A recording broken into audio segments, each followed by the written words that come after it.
सो भाई सबका good evening. जय हिंद to everyone and this is me Shivam Saraswati और होस्ट। तो आज हम एक नई पॉडकास्ट लेके आ रहे हैं लेफ्टिनेंट कमांडर निखिल सर के साथ।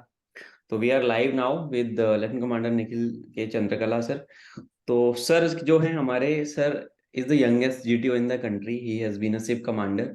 और बाकी सारी बातें हम सर से ही करेंगे और सर से करके ही जानने वाले हैं कि सर इतनी यंग एज में मतलब मेरे से ही ज्यादा बड़े नहीं है sir, very close to my age. कि इतनी यंग एज में सर ने इतनी सारी उपलब्धियां हासिल कैसे करी। एंड ये ब्रेक थ्रू हो जाएगा बाकी सारे एस्पिरेंट्स के लिए जो यंग एज में ज्वाइन करेंगे। एंड देन सर के नक्शे कदम पे चल के कुछ बच्चे ऐसा भी हासिल करेंगे जो सर ने हासिल किया। तो sir welcome to this amazing podcast, जहाँ पे मैं बच्चों को आप लोगों की लाइफ जर्नी के बारे में बताता हूँ। And we are very fortunate कि हमें आपके जैसे सीनियर्स मिले और काफी सारी चीजें जानने को मिलती हैं। एंड सर ये बहुत इम्प्रॉम्प्टू सा है, कुछ मैंने ऐसे प्लान नहीं करा, बट जो दिल में क्वेश्चन आएगा वो मैं आपसे पूछूंगा।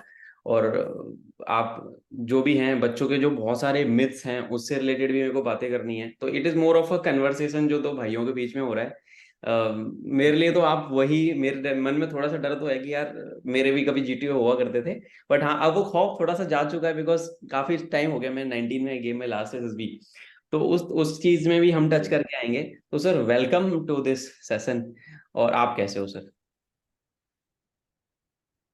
बस यार भगवान की कृपा है।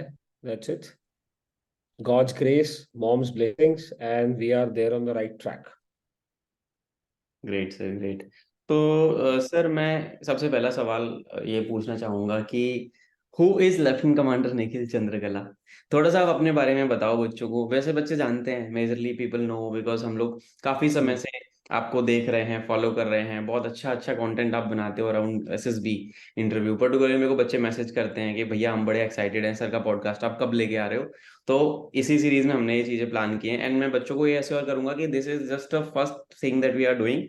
और it will be a continuous series with sir, जहाँ पे हम बहुत सारी चीजें लेके आएंगे आप लोगों के लिए। सर के चैनल पे आईवीएस क्लब है जो, उस पे हम लाएंगे, डिफेंस एग्जाम मास्टर पे भी लाएंगे, दोनों पे लाएंगे। तो सर थोड़ा सा मैं आपके बैकग्राउंड के बारे में, how did you land up in navy, थोड़ा सा एकेडमिक आपका फैमिली बैकग्राउंड क्या था, एंड उसके बारे में थोड़ा सा आप बताइए। सो लेट मी से दिस लाइक निखिल कुमार चंद्र का ये मेरा नाम अभी बना। 2020 में अप्रूवल आया नेवल हेडक्वार्टर का। पहले मैं निखिल हरिभाऊ लाड़ के नाम से जाना जाता था। I hail from a very small town called as Yavatmal in Maharashtra near Nagpur, it's district headquarters. अपनी स्कूलिंग वूलिंग वहाँ से कंप्लीट करी। फिर थोड़ा बहुत खुद से पढ़ाई करी। एआई ट्रिपल ई क्लियर किया। एनआईटी गया श्रीनगर जेएनके, वहाँ पे पढ़ाई लिखाई करी electrical engineering. And then university entry scheme के through I came in the services. But इसके पीछे एक छोटी सी कहानी है कि I was home schooled and raised single handedly by my mother because father left quite early when I was just 2 years old. And then mom brought me up single handedly. अकेले पाल पोस के उन्होंने बड़ा किया। काफी तकलीफें थी, छोटा सा city, and there was no standard income that was there, permanent income. तो बचपन से ही पढ़ाई लिखाई घर पे, मेहनत। सो अगेंस्ट द स्कॉलरशिप मेरी पूरी स्कूलिंग हुई in a convent and then in the local junior college. It's called Anglo Hindi junior college in Yavatmal. And then from there, I went to NIT on National Merit Scholarship. So I was a merit holder in class 10th and class 12th as well. फिर उसके बाद जब श्रीनगर पहुंचे J and के, तो जिंदगी इतनी change हुई। चारों तरफ सिर्फ फौज ही फौज दिख रही थी। पता चल गया था 9 to 5 तो नहीं हो पाएगा, तो हम्म। वर्दी तो पहनना है। तो थर्ड सेमेस्टर के बाद में जनरली होता है ये एनआईटीज में, like NIT Srinagar, there is a trend after third fifth and seventh semester you go for internships because there is a big winter break because of snowfall in JNK. तो third के बाद internship के लिए apply किया था base repair depot Tughlakabad, खाली खुद के लिए नहीं, 10 और लोगों के लिए। तो 12 लोगों का इंटर्नशिप का अप्रूवल आया। खैर गए नहीं वहां पे, मैं पहुंच गया TIFR, Tata Institute of Fundamental Research, giant metre radio telescope. वहाँ मुलाकात हुई एक प्रोफेसर से, प्रोफेसर गोविंद स्वरूप, बड़ी जानी मानी हस्ती है, father of Indian radio astronomy.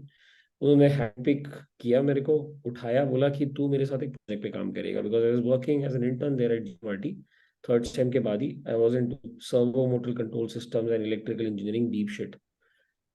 तो फिफ्थ सेम के बाद में again I to TIFR for my another internship. And second sem के बाद में जब मैं इंटर्नशिप के लिए गया, तब वहाँ पे उन्होंने TIFR ने मेरा फाइनल ईयर प्रोजेक्ट स्पॉन्सर कर दिया, GMRT में प्रोफेसर गोविंद स्वरूप ने। NCRA कहते हैं, national centre for radio astrophysics. और उसी टाइम पे रीमा चल रही थी।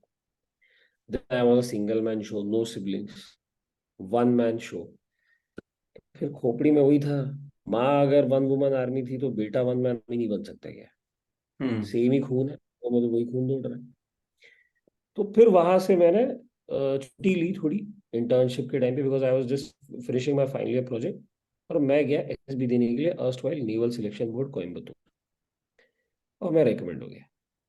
SSB के बारे में कुछ नहीं पता था, ना हम्म। फट्टा ना बल्ली ना रस्सी ना पिक्चर ना टैट ना वैट ना SRT, कुछ नहीं पता। इंटरव्यू ऑफिसर ने पूछा यहाँ पे आया क्यों है, मैं तो 4-5 दिन की छुट्टी लेके आया हूँ क्योंकि 9 to 5 जॉब कर नहीं पाऊंगा, ऐसा ऐसा मेरा बैकग्राउंड सुना है आप लोग यहाँ खाना बड़ा अच्छा देख रहा हूँ मैं। 2.5 महीने के लिए मैं सिर्फ वहां पे इसलिए था TIFR, ये प्रोजेक्ट तो लोग स्पॉन्सर कर ही रहे थे, बट खाना बड़ा अच्छा देते थे फ्री में। हम्म। तो those were my struggles in life because I was struggling for existence। Maslow's hierarchy of needs में बॉटम मोस्ट में था मैं, उस पिरामिड पे, राइट। Struggle for existence. तो वहां से शुरुआत हुई कहानी की, रेकमेंड हो गया, मेडिकल्स भी क्लियर हो गए एक ही झटके में। तो वापस आया, प्रोजेक्ट खत्म किया, थोड़ा सा घर का काम निपटाया, माँ तो चल बसी थी, घर पे ताला लगाया। On my way back I appeared for another SSB 20 years, Indian army 14 SSB allowed. अब बात वो थी कि यार ये वाला खाना तो चला गया, फिर कॉलेज में जाना है, राजमा चावल खाएंगे 2 टाइम, मैदे वाली रोटी, घर जेब में पैसा नहीं, एक्स्ट्रा खाना खरीद नहीं सकते, और बाहर जा नहीं सकते, पता नहीं करना क्या है, मतलब दिमाग ऐसे घूम चुका था। Because the day when mother passed away ना, उसके एक दिन पहले, सॉरी उसके एक दिन बाद, Bharat petroleum corporation was supposed to come for campus placements। That was the last year when PSUs visited NITs and IITs for direct placements। Right. आजकल तो खैर शायद। हम्म। तो अ, वो हाथ से निकल गया मौका। और माता जी से बातचीत हुई थी, फौज में जाऊंगा, तो ऐसी घर पे लड़ाई, इकलौता बेटा ऐसे कैसे फौज में चला जाएगा। तो so I mean that's how it happened. वो हाथ से नौकरी निकली, फिर उसके बाद यहाँ TIFR इंटर्नशिप, फिर यहाँ नेवी में रेकमेंड तो हो ही गया था।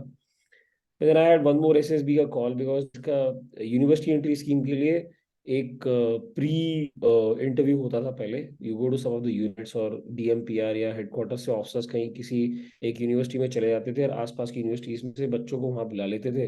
Right sir. तो वहां तो मैं, उन लोगों ने क्लियर कर ही दिया था, मुंहफट बोलता था, सीधे स्ट्रेट फॉरवर्ड, दुनिया हेड ऑन, मतलब कान बांध के ना, अभी कुछ है नहीं खोने के लिए जीवन में, सब कुछ खो चुके हैं भैया, लगाना हम्म। है तो खुद को ही दम पे लगा सकते हैं, और तो कुछ बचा नहीं है। तो वहां गया, तो वहां भी रेकमेंड हो गया। मेरिट लिस्ट निकली कुछ दिनों बाद में, दोनों जगह ऑल इंडिया रैंक 1 था भाई। और SSB के बारे में कुछ नहीं पता था, ऐसे ही गया था मैं SSB देने के लिए। और मेरा रीजन भी यही था इंटरव्यू ऑफिसर के सामने, तू यहाँ पे आया क्यों? मैं कहा, अच्छा खाना खाने आया हो, मैंने सुना है यहाँ पे खाना देते हो आप, आने जाने का किराया भी देते हो। उस टाइम पे हम्म। मेरा स्लीपर स्लीपर क्लास का पैसा, राइट सर। पैसे वैसे मेरे पास बचे। मैं तो ये, तो किससे लेकर के आया हूँ? वो दोस्त है एक, है वो जिसको फौज में आया था, तो उससे पैसा उधार लिया है, उसको वापस कर दूंगा जब आप लोग दे दोगे तो। तो that was my story, that's how it started, the journey started. Medical medical कुछ था नहीं, कॉलेज में 137 CRPF की हेडक्वार्टर कंपनी थी, सवेरे वो लोग दौड़ते थे, पीछे हम लोग खड़े होकर दौड़ते थे। वो लोग PT करते थे, हम भी PT करते थे। शाम को हम लोग जिम जाते थे वहां पे, उसके बाद भागने दौड़ने निकलते थे। यही हमारा लाइफ था वहां पे। बाहर वैसे ही कर निकल निकल के कुछ करने के लिए था नहीं श्रीनगर सिटी में, नथिंग लाइक डिस्को पब्स, ये सब कल्चर ही नहीं था श्रीनगर सिटी में। हम्म। बाहर ही नहीं निकल सकते थे 2007 में। वहाँ पे तो सीन ऐसा था कि मतलब ब्लैकआउट्स एंड हड़ताल and what all shit was there, तो जो कुछ था पूरी दुनिया, वो 50-60-70 एकड़ के कैंपस के अंदर ही थी, हम्म। NIT Srinagar JN। सो या, दैट वाज माय स्टोरी। और वहां से हम पहुंचे Indian Naval academy.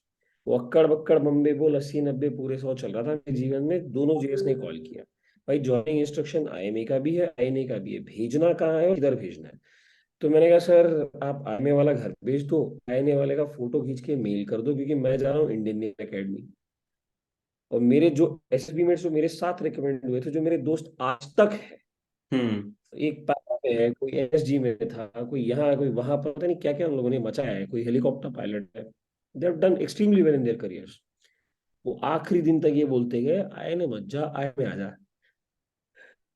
Because they all wanted to play football together and volleyball. used to play both the sports in college, and I also used to play cricket. तो ऐसी कहानी start हुई यार Shubham, and then I reached Indian Naval Academy and the rest is history. उसके बाद में navy का career तो क्या ही तो करियर था वो। सर मेरे को सो एक, यस सर प्लीज बोल यार। Continue, please continue. नहीं, फिर नेवी में चला गया वैसे ही, तो मतलब वो आई नहीं ना कुछ की, माँ है ना बाप है ना भाई ना बहन है, जो है तुम खुद ही हो। अब जो करना है करके दिखा दो, and you have that thing to take the whole world head on. सीधा सीधा पूरा वर्ल्ड हेड ऑन कोलिजन, कुछ है खोने के लिए कुछ भी नहीं है, there is no one to fall back on. तो you put everything on the stake ना, पोकर में बोलते ऑल इन, राइट। बस ऑल इन है, तो है सो है। तो डरता तो वैसे भी किसी चीज से था। कश्मीर में वैसे ही काफी सारे कांड हुए थे, सर फोड़ा था मेरा। तो I was a part of those college में, the students union and shit, तो वहां पे काफी कुछ हुआ कश्मीर में। तो anyway, I don't talk about all those things, but डरता तो मैं वैसे भी किसी चीज से नहीं था। तो वहां से पहुंचा इंडियन एकेडमी, ट्रेनिंग वेनिंग खत्म करी, मिशन हुए, जहाज पे गए, पहले तो सीधे मिडिल ईस्ट ऑपरेशंस, उसके बाद केम बैक वेस्टर्न फ्लीट, तो वायुस किया, अच्छे नंबर आए, अच्छी सीनियरिटी आई, मन लगा के पढ़ाई भी करते थे, मन लगा के खेलते भी थे, मन लगा के एक्स्ट्रा करिकुलर्स में भी थे, हर जगह पे जोश टाइप थे। अब वो जोश टाइप ऐसे भी थे ना, क्योंकि पूरा कोर्स भी वैसे ही था, एकदम जोश टाइप कोर्स था। तो ऐसे करके कराते फिर सर्विस, पहली शिप अपॉइंटमेंट आई तो I went to legacy bearer of 1971 war, INS Pearl. तो वहां गया, वॉच कीपिंग करी, एमओ बना, नेविगेटिंग सिग्नल कम्युनिकेशन स्पेशलाइजेशन था। वहां से निकल के I came to ASW corvette INS Abhay, anti submarine warfare. तो वहां से मतलब एकदम thick of international maritime boundary line operations, thick वहां पे। तो वहां तो मतलब एकदम चोटी पे, डंके की चोट पे था एकदम, कि मतलब ऑल इन वहां पे, गन्स फ्री, अगर कुछ होना है तो होना है, नहीं होना है नहीं होना है, मतलब it was that kind of ops, एकदम सर्विस मोस्ट साइलेंट। नेवी के ऑपरेशंस के बारे में वैसे भी लोगों को पता नहीं होता, बट सर्विस मोस्ट साइलेंट।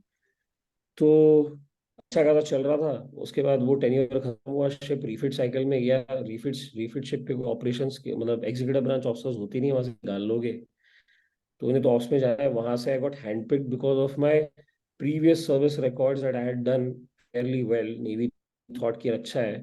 तो I got handpicked as ADC, also called as flag lieutenant. Navy में 12 ही होते हैं। तो लेगेसी बेयररशिप से निकल के one of the best organisations में था किलर स्क्वाड्रन। किलर स्क्वाड्रन से आया नॉइक, फोमैक का ऑर्गेनाइजेशन था, flag offshore Maharashtra Gujarat. The hottest seat, rare admiral का hottest seat in the navy, because direct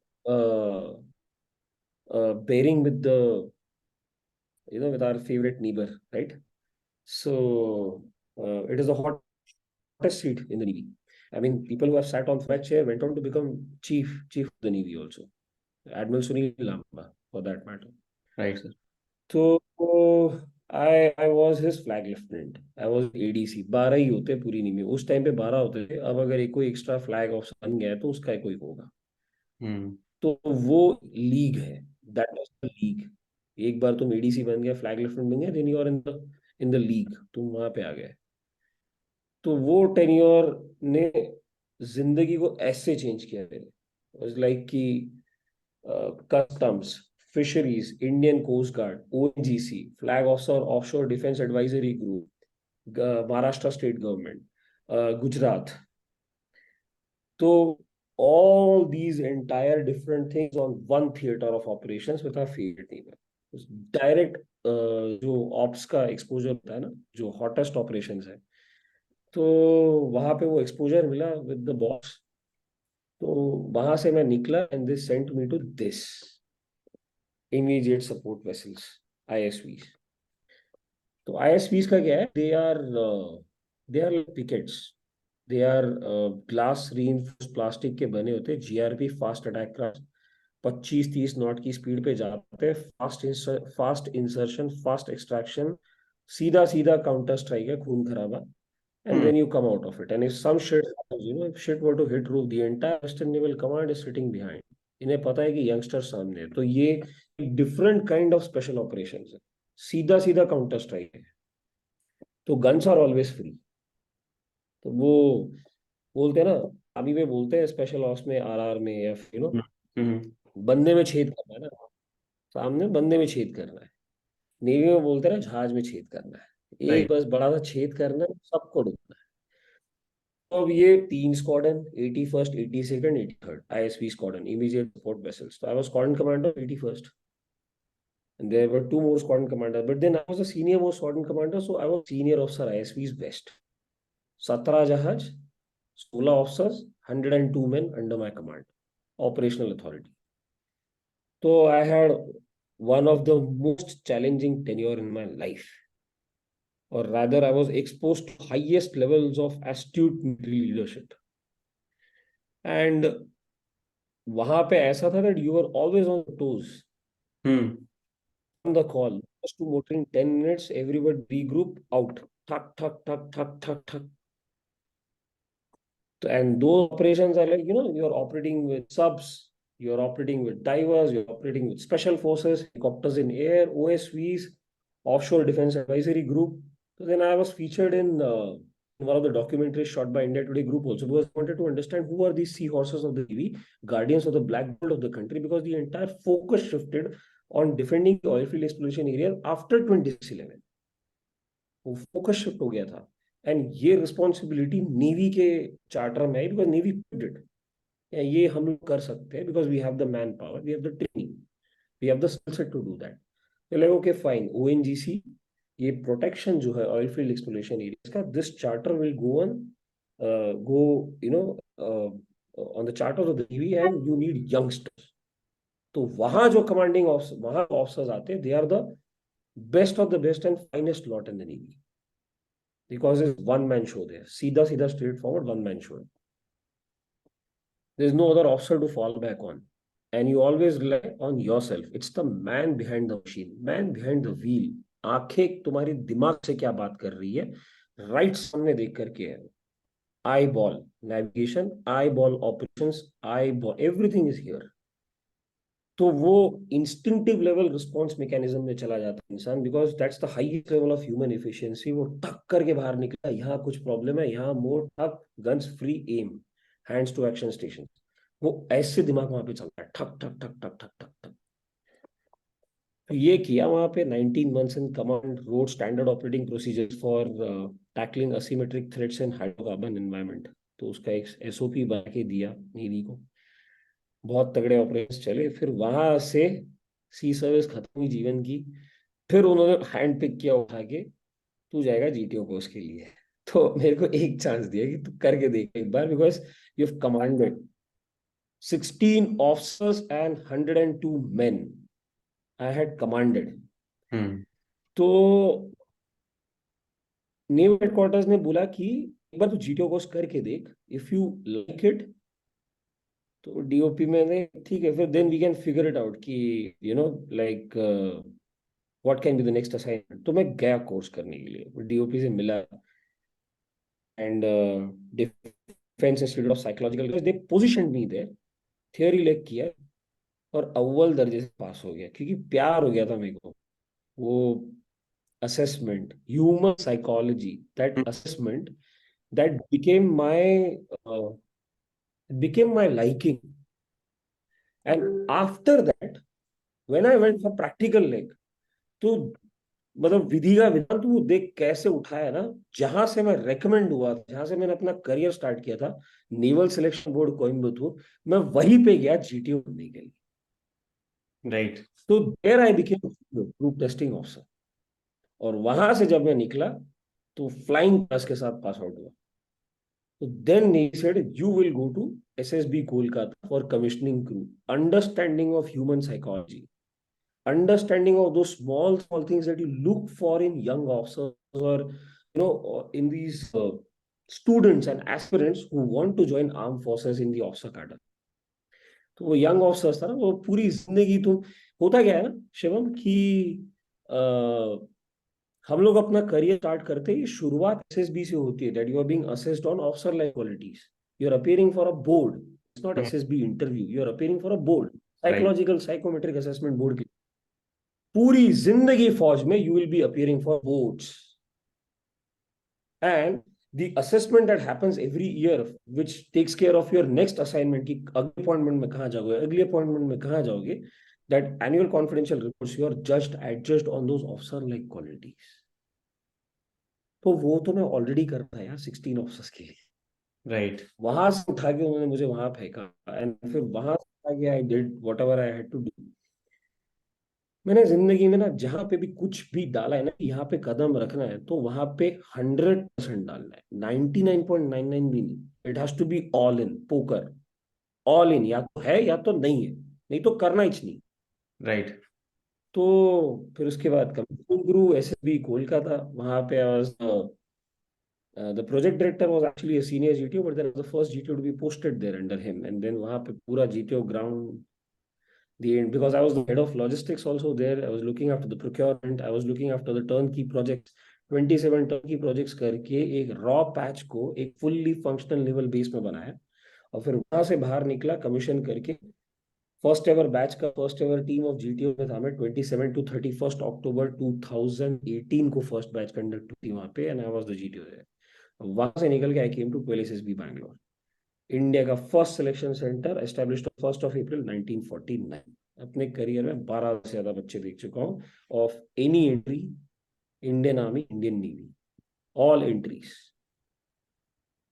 that's how youngest group testing officer in the history of the Indian Armed Forces, because of the different kind of appointments and exposure that I had, thanks to God and my mother's blessings and touchwood. Right sir, amazing journey Indeed. मतलब काफी कुछ है मतलब सीखने के लिए और जानने के लिए। सर मेरे दिमाग में when I was listening to you, एक जैसे हम तो काफी दिन से बात कर रहे हैं, काफी मैं वो सारी कन्वर्सेशन हम करेंगे तो बहुत लंबा हो जाएगा सेशन। बट मेरे को एक चीज पूछनी थी आपसे, मेरे दिमाग में एक सवाल आया कि ये मेरा मतलब not as a defence exam master या ये, मेरे को एक भाई की तरह मैं ये पूछना चाहता हूँ कि ये लाइफ में ना आपने ना बहुत ज्यादा ना सिट देखा। मतलब your mother passed away when you was in college and father was also not there. मतलब how did you handle it? आपको कभी ऐसा नहीं लगा कि यार साला मैं तो अकेला ही हो गया, मैं यार क्या करूंगा, कैसे करूंगा यार? मतलब अभी मैंने ये देखा है ना, बच्चों के साथ में प्रॉब्लम है, मतलब यंगस्टर्स के साथ में। एंड देन फिर मैं एक तरफ आपको देखा, मतलब मैं 2 3 दिन पहले ना आपके बारे में काफी सोच रहा था, you know we are working on something together. तो मैं ना सोच रहा था, मैंने कहा यार मैं निखिल सर को अगर देखूं और मैं अपनी लाइफ को देखूं, इस साला मेरे पास तो सब कुछ था यार, वो बंदा अकेला इतना अचीवमेंट्स कैसे लेके आ सकता है? So this is how I wanted to know कि have you ever felt like giving up sir? Sir am I audible? होता ना मेरे से, गिव अप करना ही नहीं आता मेरे को। ये गिव अप और इम्पॉसिबल ये शब्द एग्जिस्ट ही नहीं करते मेरे डिक्शनरी में। गिव अप कर दो, impossible is also I am possible. Hmm जब मेरी माँ मेरे को छोड़ने आई थी ना फर्स्ट हम्म। ईयर में, मेरे को उन्होंने बोला था दो चीजें, बेटा याद रखना, सोना जितना जलता है उतना ज्यादा चमकता है, and you have to shine like a sun, first fucking burn like a sun. और उसके बाद में मैंने एक और चीज सीखी, बिन खुद जले ना होए उजाला, खुद कोई जला दो तभी उजाला होगा। तो यही चीजें काम करती है, चाहे फौज में करे, चाहे सीवी स्ट्रीट में करे, कहीं पे भी करे। और फौज तो ऐसा बनाती है ना आपको, never give up attitude. Factor 4 बोलते हैं इसको, determination, courage, stamina, right sir. Fixedness of purpose, concentration, strength of will. ये जिसका तगड़ा है ना, दुनिया झुकती है, झुकाने वाला होना चाहिए। Right sir. और वही आप आईएसवी क्लब के माध्यम से करने की कोशिश कर रहे हो, और आपने काफी मतलब अभी तक सर इतने सारे रिकमेंडेशंस दिए हैं आपने। You was also working in corporate, you worked with Amazon also. So मतलब Yeah. इतना मतलब स्टेल्थ मोड में आपने इतने सारे बच्चे रिकमेंड करा दिए, अभी तो फुल फ्लैजली करने वाले हो। तो मतलब एक सवाल आता है इसी चीज से निकल के कि ये तो आपने जो फैक्टर 4 वाली बात करी, I would also agree to that, determination, courage and stamina बहुत ज्यादा मैटर करता है। और फौज ना उस बंदे को ना इतना फोर्ज कर देती है कि you have been into the forces, you have served so well sir, कि वो चीजें दिख जाती हैं। मैंने पहला कॉन्वर्सेशन आपसे किया था तो आई वाज कि यार सर ने इतनी यंग एज में इतना इतना कुछ उखाड़ लिया, मैं क्या कद्दू ही काट रहा हूँ अभी तक। तो मेरे को लगा एक पल को सेड कि यार देख, मेरी जर्नी अलग थी, तेरी जर्नी अलग है, तू अपनी जगह अच्छा कर रहा है, मैं अपनी जगह अच्छा किया। सो दैट वाज लाइक, मैं कनेक्ट किया फिर उस चीज से, फिर मैंने कहा नहीं यार बात तो सही कह रहे हो। फिर अब मैं अगर आता हूँ सर, अब मैं थोड़ा सा ना एसएसबी के पर्सपेक्टिव से जाना चाहूंगा कि you being the GTO, being the youngest GTO in the board, in the SSB system, आप, अगर मैं 2023 के पार्लेंस में सर बात करता हूँ, तो आप क्या देखते हो बच्चों के अंदर जब आप वहां पे असेसमेंट में बैठे हो? हमारे दिमाग में तो ये है, जब मैं एसएसबी में जाता था, वी नो कि जो जीटीओ साहब हैं वो अपना रेबन पहन के बैठे हुए हैं, एंड वो हमें पता है वो टेढ़ी नजरों से देख रहे हैं, वो टेढ़ी नजरों से देख रहे हैं, बस वो उनकी मुंडी इधर है पर वो ऐसे देख रहे हैं कि ये कर क्या रहा है, बिकॉज वी न्यू कि जीटीओ को सब पता है, जीटीओ को सब दिखता है, GTO is watching each and everything. ये सही बात है क्या सर? आप देखते क्या हो वहां से चश्मे के पीछे से? बस वो देखने गई तो स्किल सेट है यार, वही तो जो देख पाता है वही जीटीओ बन पाता है, हर कोई तो जीटीओ बन नहीं पाता। Right right. तो भली बात तो तूने सही बोली है, रिबैन पहन के हाथ में ऐसे चश्मा के चाय पकड़ के सवेरे सारे जीटीओ एक साथ खड़े होते हैं, वो बात तो कर रहे होते हैं, देख रहे होते हैं, अच्छा हाँ, how many monkeys in the ground today, कौन किधर उछल रहा है, मैं कैंटिलीवर बनाऊंगा। अबे रस्सी फट्टा बल्ली से ऑफिसर नहीं बनता कोई। 100 बात की एक बात, bold italic underline font size whatever you want, 72 plus, रस्सी फट्टा बल्ली से कोई ऑफिसर नहीं बनता। ठीक है। So long story short, you are very right, GTO को सब कुछ पता होता है, उसके सारे सेंसेस अट्यून्ड होते हैं। राइट। जो चीज को करने में ये स्किल सेट में आ गया ना, वही जीटीओ बन पाता है। और जीटीओ बनने के लिए ना पूरा सेंटर सोचता है कि इसको कम्युनिटी में लेना है कि नहीं लेना है। हम्म। इंस्ट्रक्टर भले ही हो, लेकिन सारे जीटीओ मिल डिसाइड करते हैं। वो चीर हरण होता है बेचारे का, जब वो वहां पे ट्रेनी बन बैठा होता है जीटीओ, ये भी खाएगा, ये भी खाएगा, ये भी खाएगा, भाई साहब मैं जीटीओ बनूंगा कि नहीं बनूंगा। तो you need that smartness, you need to understand that thing, behaviour manifestations का खेल है ये सारा। हम्म। तो I hold a masters in psychology, minors in industrial organisational psychology, फिर उसके बाद साइकोलॉजी से प्यार हो गया ना, तो फिर वो उसकी डिग्री भी कर ली। देखना चला गया डिफेंस में क्या है, अलग अलग चीजें, मतलब कैसे पर्सनालिटी शेप होती है ना एक बंदे की, उसकी थियोरी, उसके प्रैक्टिकल्स एंड फिर समझना ना कि मतलब खुद को भी जानना था भाई, अपन अपने बारे में भी जान लो ना। So that's why this degree interested, picked my interest, and then I think that's how.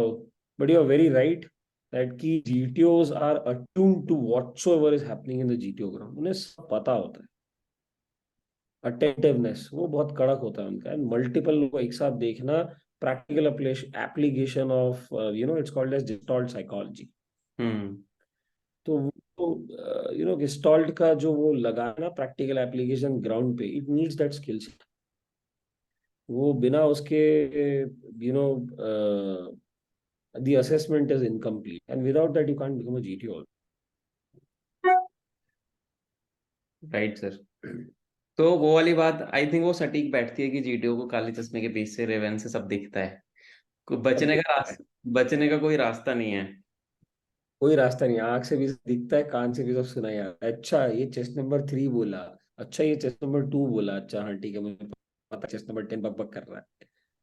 उसके बेसिस या पे आप नंबर, आप उसके बेसिस पे लिखते भी हो फिर नीचे, एंड देन जीटीओ की रिकॉर्डिंग से सवेरे सवेरे उठ के वो लेके आता है ना, उसके अंदर एक जीटीओ रिकॉर्डिंग शीट होती है, हर एक टास्क के बारे में, हर एक चीज के बारे में वो लिखता है। Every behaviour manifestation is noted, and उसके आगे लगाता है क्वेश्चन मार्क, व्हाई, ऐसा क्यों है, कंसिस्टेंसी किधर है, कोरिलेशन कहाँ पे है, हर चीज का वो रीजन ढूंढता है। जब वो रीजन कंफर्म हो जाता है उसके बाद वो कॉन्फ्रेंस में जाता है, क्योंकि जब जीटीओ बोलता है तो हर कोई सुनता है। वैसे तो साइकोलॉजिस्ट भी जब बोलते हैं इंटरव्यू में, जो असेसर जब बात करते हैं तो सुनते तो हर कोई है, राइट। लेकिन वो डेप्थ में उसके ना पानी की खाल निकाल के नस नस एक करके कि यहाँ प्रॉब्लम है, ये एग्जैक्ट। और मजा तब आता है जब तुम बोलो ये और साइकोलॉजिस्ट बोलता है 100% कंफर्म जीटीओ ने पकड़ लिया, तो इंटरव्यू बोलता है हाँ मैंने भी पकड़ लिया। फिर सब बैठ के पकड़ लेते हैं वहां पे कि हाँ ये है। You can't fool a board, right, क्योंकि कैनॉट फूल अ। राइट, क्योंकि सर असेसमेंट 3 लेवल पे हो रहा है। आप एसएसबी में जब जा रहे हो, साइक साइक में हो रहा है आपका, interviewing officer is also there, आप भी हो जीटीओ। एंड देन 2 दिन होते हैं जीटीओ के पास, एक दिन नहीं होता। जैसे इंटरव्यू 1 घंटे में हो जाएगा, साइक टेस्ट 3 से 4 घंटे मैक्सिमम हो जाते हैं। GTO have 2 days full. 2 दिन उन्होंने उनको देखा है, झेला है ग्राउंड के अंदर उनकी हरकतों को। तो जीटीओ को ज्यादा टाइम मिलता है। एंड कहीं पे भी अगर कहीं कुछ भी ऊपर नीचे होगा तो पकड़ा जा सकता है, मतलब जो भी बॉर्डर लाइन केस है उसके बारे में भी हम आएंगे सर। सो अच्छा सर, एक चीज और थी मेरे दिमाग में कि लाइक क्या ऐसा होता है जैसे एसएसबी में हमें लगता है कि 360 नंबर चाहिए पास होने के लिए। मार्किंग स्कीम में मतलब बहुत लोगों ने आउट करी हुई है कि इतने इतने नंबर का होता है, साइकोलॉजी इतने की, इंटरव्यू इतने का। तो क्या मतलब बच्चे वो चीज दिमाग में लेके जाते हैं एसएसबी में, नहीं यार इतने इतने नंबर इंडिविजुअल ऑब्स्टिकल्स कर रहे हैं, ये 10 नंबर का, ये 9 नंबर का, यहाँ से मैं 45 नंबर बना लूंगा, यहाँ से मैं 60 नंबर बना लूंगा, जीडी में बोलूंगा तो 10 नंबर मिल जाएंगे। ये चीजें फर्क पड़ता है इस चीज से कुछ सर, जीटीओ में या इंटरव्यू में, ओवरऑल एसएसबी में सर? कोई फर्क नहीं पड़ता। Your score is just a broad line in individual obstacles. It is just one of the inputs. But तुम score कुछ भी ले आओ, हम्म। कोई फर्क नहीं पड़ता. There's the totality of performance that counts. If we get into correlation, then I'll be actually training people to become GTOs. I will not be training people to clear SSBs. That's number one. So I'm breaking the myth. Your score does not guarantee. I have seen special forces operatives breaking their hand in individual obstacles. And I'm making a very bold statement. SD list commission के Marcos को भी देखा है मैंने, हाथ तोड़ा है उन्होंने मेरे सामने ओके। इन इंडिविजुअल ऑब्स्टिकल. ठीक है. नाउ सेकंड थिंग, किसने कहा कैसे बता दिया मार्किंग स्कीम ऑफ एसएसबी बाहर, I don't know. But then it's not very relevant to know about your about the marking scheme of the SSB, because finally qualitative assessment दिखाना पड़ेगा ना कि फाइनली पास किसको करना है, फेल किसको करना है, राइट. तो वो तो एक मेथड है क्वांटिटेटिव असेसमेंट को क्वालिटेटिव में कन्वर्ट करने का. बट तुम्हें अपने एसएसबी के नंबर पता नहीं चलते हैं. ओरिजिनल असेसमेंट क्या है ना तीनों असेसर्स का, वो नहीं पता चलता है. और वो पता भी नहीं चलना चाहिए कि किसी को, कोई जरूरत भी नहीं है उस चीज की. राइट। और उस चीज को में लेकर के एसएसबी में जाना अनिवार्य है. मतलब वो, sorry that's the wrong word I have used, नहीं जाना चाहिए. कोई फर्क नहीं पड़ता उन सब चीजों से. It will have a cascade, negative cascade आएगा. Psychologically it will be a negative cascading effect, hmm. Because तुम कैलकुलेटर मोड में चले जाओगे. You will not be yourself. And if you are not yourself, that's why the rate selection system is 3.7%. Right sir. नहीं मैं समझ गया कि matter नहीं करता, क्योंकि अभी ना मिसगाइडेड हो रखे हैं बच्चे बहुत ज्यादा। एंड मैं इस चीज के हमेशा खिलाफ रहता हूँ कि आप भी देख रहे हो, अभी आप पूरी तरीके से जब घुसे हो सोशल मीडिया पे, और इस पे आपने देखा होगा कि lot many people are guiding. Because मैं कभी एसएसबी में कभी घुसा ही नहीं, मतलब एसएसबी में मैं नहीं बच्चों को यूजुअली गाइड करता, I train them on communication skills, general awareness पे। बट बिकॉज जो मेरा फोर्ट्रे है वो रिटन एग्जाम्स का है, आपका फोर्ट्रे है वो एसएसबी का है। तो लोगों को मैंने देखा है सर कि बहुत ज्यादा गलत गाइडेंस दे रहे हैं बच्चों को। अगर कोई बच्चा सेलेक्ट भी हो रहा होगा ना, तो उनकी उस गाइडेंस की वजह से वो वैसे ही बेचारा निपट जाता है, तो वो भी नहीं हो पाता। उसके बारे में हम पार्ट 2 में बात करेंगे सर, इसके इसके so sir thank you so much for joining in this session again. बच्चों को मैं बोलना चाहूंगा कि इस सेशन को शेयर कर देना यार अपने दोस्तों के साथ, या ऐसे बच्चों के साथ जो एसएसबी इंटरव्यूज दे रहे हैं, फौज की तैयारी कर रहे हैं, अफसर बनना चाहते हैं। मैं और निखिल सर, हमारी पूरी कोशिश ये रहेगी कि आपका सिलेक्शन जल्दी से जल्दी हो जाए। कोई भी दुख तकलीफ होगी जीवन में, कमेंट करके मेरे को बता देना। मेरा नंबर कहीं ना कहीं से तुम सोशल मीडिया से निकाल लोगे, मुझे पता है सबके पास रहता है, बच्चों के पास मोस्टली सबके पास है मेरा नंबर। और anyone wants to take guidance for SSB, they from sir, they can also reach out to me as well as sir। मैं सारे सोशल मीडिया हैंडल्स डिस्क्रिप्शन में डाल दूंगा। जय Hind, I'll see you in the uniform soon। Thank you so much sir. for this amazing session, sir. Thank you. Anu Guruna, Jai Hind. Thank you so much.